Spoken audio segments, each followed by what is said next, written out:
Ji students, welcome to 124 science academy. आज हम बात करने जा रहे हैं एक ऐसा टॉपिक जो स्टूडेंट समझते हैं ये बहुत मुश्किल है। उसको मैं आसान लफ्ज़ों में आपको जो है एक्सप्लेन करूँगा। आपने सिर्फ करना कुछ नहीं, एक स्टेटमेंट तैयार करनी है।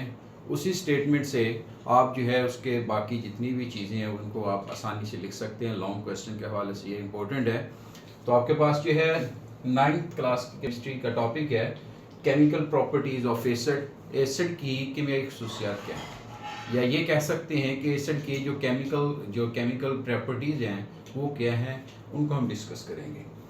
उसमें नंबर 1 पे आता है रिएक्शन विद मेटल के साथ रिएक्शन। तो मैं एक स्टेटमेंट लिखूंगा, उसी स्टेटमेंट से जो है हम बाकी सारी स्टेटमेंट्स बना लेंगे। तो वो स्टेटमेंट क्या है, जब एसिड्स मेटल के साथ रिएक्ट करते हैं तो साल्ट बनता है और हाइड्रोजन गैस खारिज होती है। जी स्टूडेंट्स, ये एक छोटी सी स्टेटमेंट मैंने लिखी है। जब आपके पास एसिड्स जो हैं रिएक्ट करते हैं किसके साथ, मेटल के साथ, तो साल्ट बनता है और हाइड्रोजन गैस जो है वो लिबरेट होती है, खारिज होती है। तो ये आपके सामने रिएक्शन लिखा हुआ है। जिंक जो है वो हाइड्रोक्लोरिक एसिड के साथ रिएक्ट कर रहा है तो और जिंक क्लोराइड बन रहा है, साथ हाइड्रोजन गैस जो है वो खारिज हो रही है। इसमें यहाँ पे देखिए ये साइन जो है एरो ऊपर की तरफ है, ये इंडिकेट करता है कि यहाँ से गैस खारिज हो रही है। इट मीन्स कि गैस के खारिज होने को जो ये साइन रिप्रेजेंट करता है। और अगर किसी प्रोडक्ट के साथ जो है एरो उल्टा लगा हो, साइन ये हो, तो इसका मतलब होता है कि प्रेसिपिटेट्स बने, रसूख बने हुए हैं उसके। तो ये एक छोटी सी स्टेटमेंट मैंने लिखी है कि जब जब एसिड्स मेटल के साथ रिएक्ट करते हैं तो साल्ट बनता है और हाइड्रोजन गैस खारिज होती है। अब हमारे पास है दूसरा point, reaction with carbonates and bicarbonates. Carbonates और बाइकार्बोनेट्स के साथ रिएक्शन है। अब आपने करना कुछ नहीं, एक स्टेटमेंट मैंने आपको लिख दी है, आप आसानी से इसके लिए स्टेटमेंट बना सकते हैं। आपने क्या करना है, जहां पे लफ्ज है मेटल, ये वाला, इसकी जगह आपने लिखना है कार्बोनेट्स और बाइकार्बोनेट्स, और जहां पे ये लफ्ज है हाइड्रोजन गैस, इसकी जगह आपके पास बन जाएगा कार्बन डाइऑक्साइड। तो रिएक्शन देखें, कैल्शियम कार्बोनेट है, एसिड के साथ रिएक्ट कर रहा है और आपके पास कैल्शियम क्लोराइड साल्ट बना है एक, और प्लस देखें कार्बन डाइऑक्साइड गैस जो है वो खारिज हुई। इसका मतलब यहाँ पे हाइड्रोजन की जगह क्या लिख लेंगे, कार्बन डाइऑक्साइड, और जहाँ पे मेटल्स लिखा हुआ है वहां पे क्या लिख लेंगे, कार्बोनेट्स और बाइकार्बोनेट्स। अब दूसरा पॉइंट क्लियर हो गया। तीसरा पॉइंट देखें, रिएक्शन विद बेसिस। एसिड का बेसिस के साथ क्या रिएक्शन है, किस तरह से होता है, बिल्कुल आसान है। आपने सिर्फ इसी स्टेटमेंट को देखना है। जब एसिड्स, अब मेटल्स की जगह आपने कौन सा लफ्ज यूज करना है, ये वाला, बेसिस। तो स्टेटमेंट क्या बन गई, जब एसिड्स बेसिस के साथ रिएक्ट करते हैं तो साल्ट बनता है और यहाँ हाइड्रोजन की जगह आपके पास क्या आ जाएगा, वाटर। ठीक हो गया।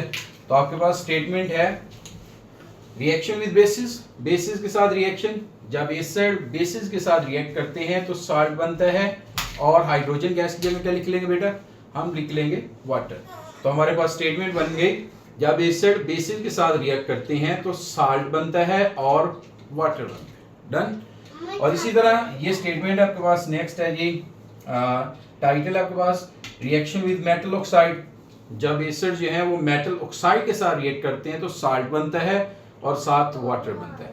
यहाँ पे देखेंगे मैग्नीशियम ऑक्साइड है, मेटल ऑक्सीजन के साथ जो ऑक्साइड्स होते हैं वो मेटल ऑक्साइड्स कहलाते हैं। तो मेटल ऑक्साइड जो है जब एसिड के साथ रिएक्ट करते हैं तो साल्ट बनता है और साथ वाटर। अगर इसकी अगर हम स्टेटमेंट बनाएं तो हमारे पास उसी स्टेटमेंट में थोड़ा सा रद्द बदल करेंगे। क्या है जी, जब एसिड्स मेटल ऑक्साइड के साथ रिएक्ट करते हैं तो साल्ट बनता है और साथ बेटा क्या बनता है, वाटर। लास्ट आर्टिकल हमारे पास देखें, सल्फाइड्स और बाइसल्फाइड्स के साथ रिएक्शन। तो वही स्टेटमेंट है, उसी स्टेटमेंट में हम जो है स्टेटमेंट को थोड़ा सा चेंज करेंगे। जब एसिड्स, मेटल की जगह क्या आ जाएगा, सल्फाइड्स और बाइसल्फाइड्स। के साथ रिएक्ट करते हैं तो साल्ट बनता है। अब इसकी जगह हमारे पास क्या बनेगा, सल्फर डाइऑक्साइड गैस।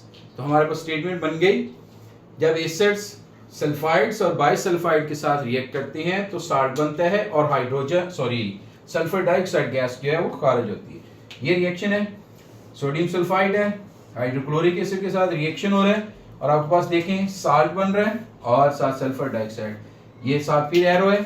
और अभी मैंने आपको पहले भी बताया एरो किस चीज़ को इंडिकेट करता है कि यहाँ से गैस जो है वो क्या है, खारिज हो रही है। दूसरे लफ्जों में तो अगर एरो नीचे की तरफ है, पहले भी बताया, उसका मतलब है वो वाली चीज़ किस फॉर्म में, प्रेसिपिटेट्स फॉर्म में, यानी रसूख की फॉर्म में। तो ये एक स्टेटमेंट से आप जो है वो क्या कहते हैं, पांचों पॉइंट आप आसानी से बना सकते हैं। एक से आप ऐसे समझ लें कि 5 शिकार कर रहे हैं। तो ये केमिस्ट्री के अंदर 9th केमिस्ट्री का एसिड बेस्ड केमिस्ट्री का एक टॉपिक है और ये लॉन्ग क्वेश्चन के हवाले से बहुत इंपॉर्टेंट है, क्योंकि एसिड बेस्ड केमिस्ट्री वाले चैप्टर से लॉन्ग क्वेश्चन भी आता है, आपको पता है। तो उसका एक ये लॉन्ग क्वेश्चन था जो आप सिर्फ एक स्टेटमेंट को याद करते हुए बाकी आप आसानी से बना सकते हैं। आई होप कि आपको समझ आ गई होगी। तो कल हम डिस्कस करेंगे बेसिस के केमिकल जो रिएक्शंस हैं उनके बारे में कल डिस्कस करेंगे।